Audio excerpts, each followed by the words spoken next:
Katru gadu vasarā Latvijā ir viena nedēļas nogale, kad pēkšņi visi iedzīvotāji saprot, ka ir vasara un sastājās sastrēgumā uz Jūrmalu. Man tas nedaudz mulsina, bet es domāju, ka šādi līdzīgi dabas parādījumi varētu notikt arī tagad rudenī. Ja mēs paskatāmies internetā, Britu laikraksts Guardian ir uzrakstījis top 10 labākos objektus, kur vērot rudeni. Un Sigulda ir tikusi pirmajā vietā. Un, kā teica Vladimirs Iļičs Ļeņins, esi vienkāršāks un būs tuvāk tautai.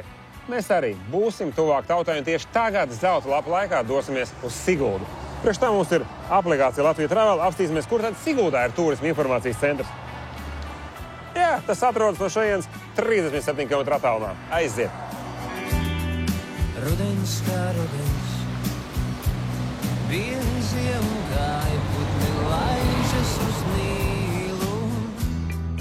Pēkšņi man likās, tu esi mans draugs un es tevi mazliet mīlu. Varētu arī aizbraukt, atslēgas ir iekšēn. 2 pedāļi, sašoties nav. Bet paņemsim uz ciet pašā līdz policinādē.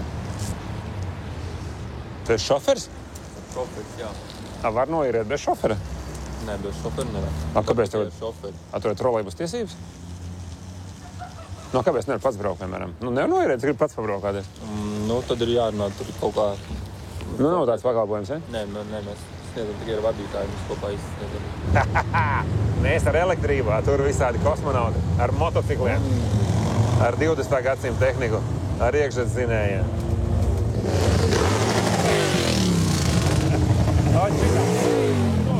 Viņi ir daudz! Visi Latvijas motobrauci šodien atbrauc pastīties uz pēdējām rudens lapām. Noliks lapas un noliks arī moci gulēt visdrīzāk. Es redzu arī sūrajiem cilvēkiem, kuriem moča, benzīns un ādas bikses arī interesē tāda sentimentāla lieta kā pēdējās rudens lapas. Ko tie cilvēki brauc tajā rudenī? Kur tas piedūriens Siguldē? Ko viņi te grib redzēt?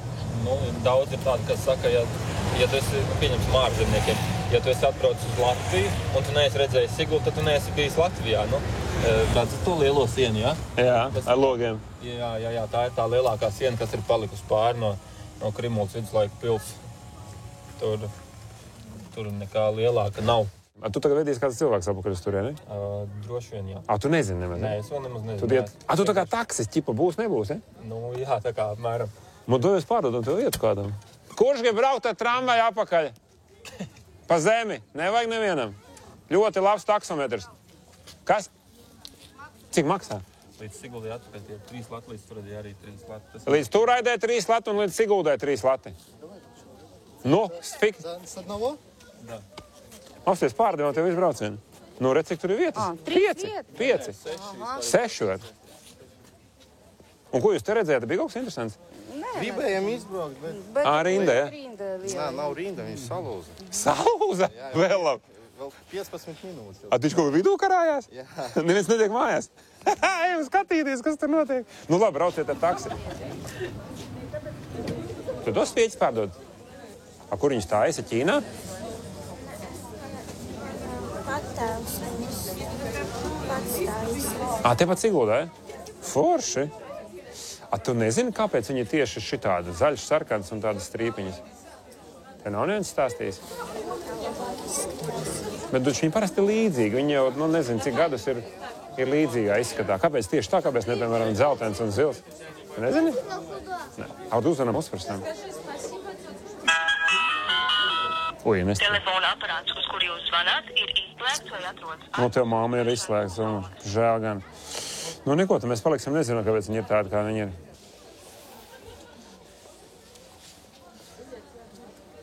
Ideāli. Es esmu meistars. Tikai būtu kāds meistars, kas sataisītu to gaisa tramvaju, pavisam skaisti būtu. Tur tikai sievietes lēš iekšā, ja? Jā. Viens ir. Es domāju, kaut kāds sieviešu transfers. Mēs palaidīsim. Mēs ņemsim. Mēs, lai riskējam pirmie dzīvību. Nē, jūs brauciet paši labāk. Viņš paliek vidū. Man vēl dzīvot gribās, zin kā? Paliks kaut kaut virs upes vidū. Domāt, ka mums negribas dzīvot. Es ticu, ka gribās. Spieķi nopirkāt? Bērniem iedevu spieķi. Man ir garāks. Parād, cik tev garši.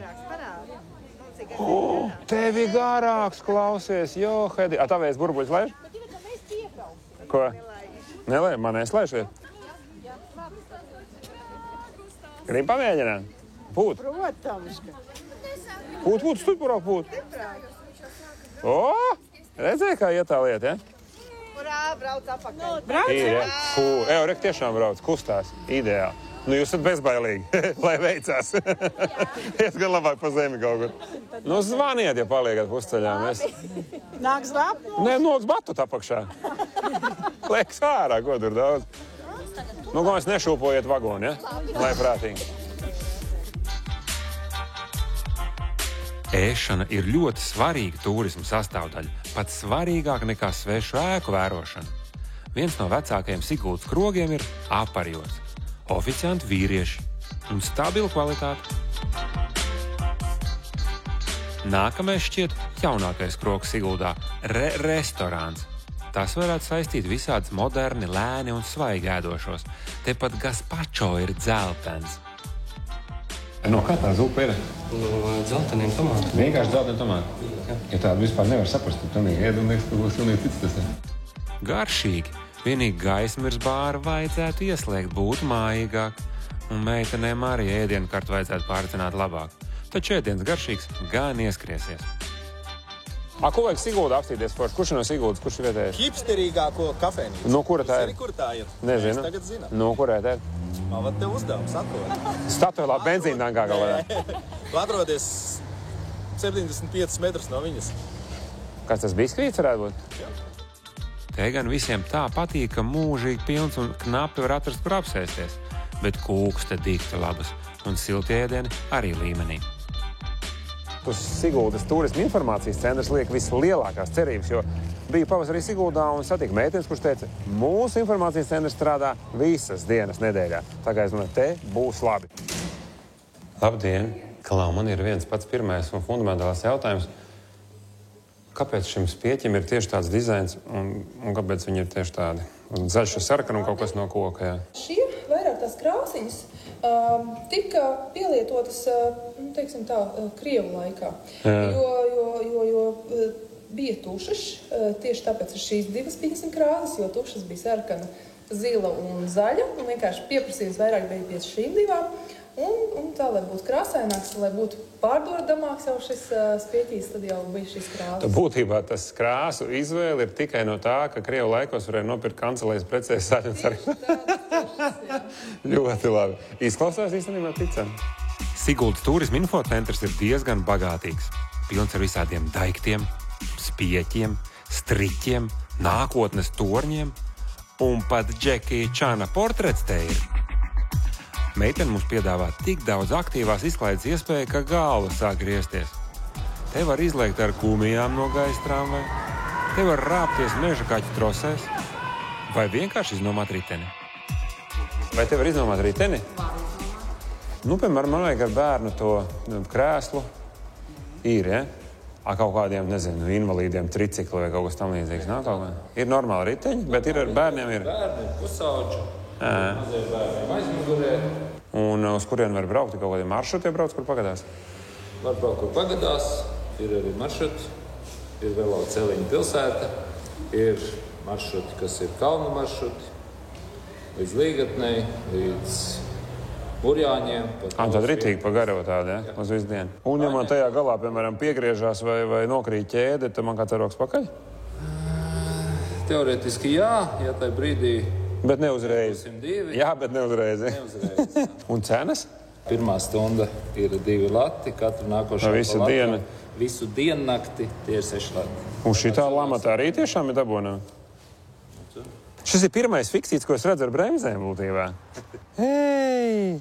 Nu, kā man būtu jāuzmanās? Kas te var notikt? Grozot stūri, iet kā aizprom, ja? Tieši tā, tas ir vienīgais. Man ir nedaudz bail. Un viņš ir fiksīts, viņš nekas man te nemājas, nevar, brīvgainā nevar. Jahā! Ej, tu noskut, tas ir sarežģīts! Vāks! Bet tāds jau viens tikai, vai ne? 2? Tu var vismaz kādai frīku ģimenei izīrēt 2 tādus velosipēdus.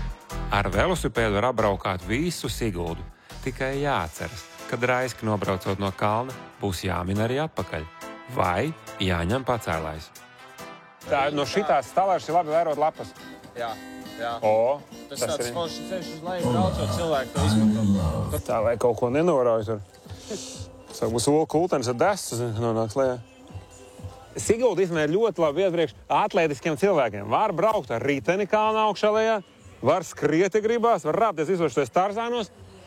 Nu, tagad tas visi galīgi apnis un adrenalīns no riteni braukšanas nepienāk, tad var mēģināt uzrāpties šitai augšā, kas saucās Milus šūpols, laikam saucās, ja? Nu, ja, diezgan tāds bailīgs pasākums, ņemot vērā arī diezgan vēlo vakara stundu. Man jau bišķiņ tā kā trīc kājas, bet to jau pa gabalu laikam neredz, ne? Aha. Nu, tad varam laisties. Jā.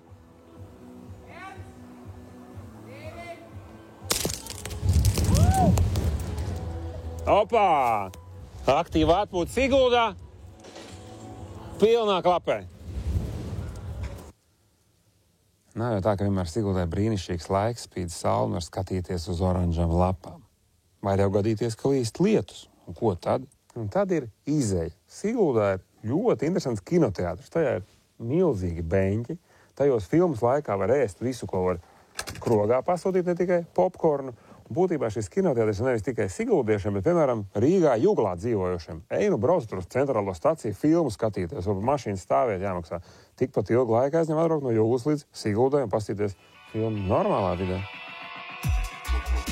Pirmā viesnīca, kur apskatām, tā arī saucas Sigulda. Te mūs uzņem laipni un lakoniski. Vietu nav. Apsveicam! Nākamā viesnīca saucas Pils un atrodas turpat blakus un nebūt nepilī. Te ir atraduši savu tēmu.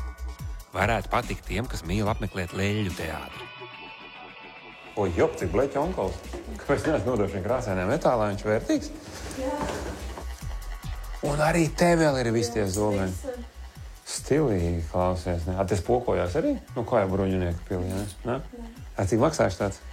Ar brokastīm būs 42, 40 un bez brokastīm 35.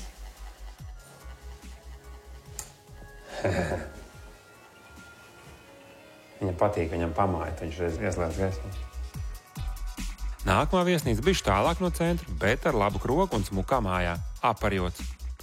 Cenas visās trīs viesnīcās līdzīgas, tā kā sarunājuši. Nu, ko esam veselu dienu no savas dzīves pavadījuši Siguldā, un, protams, ir secinājumi.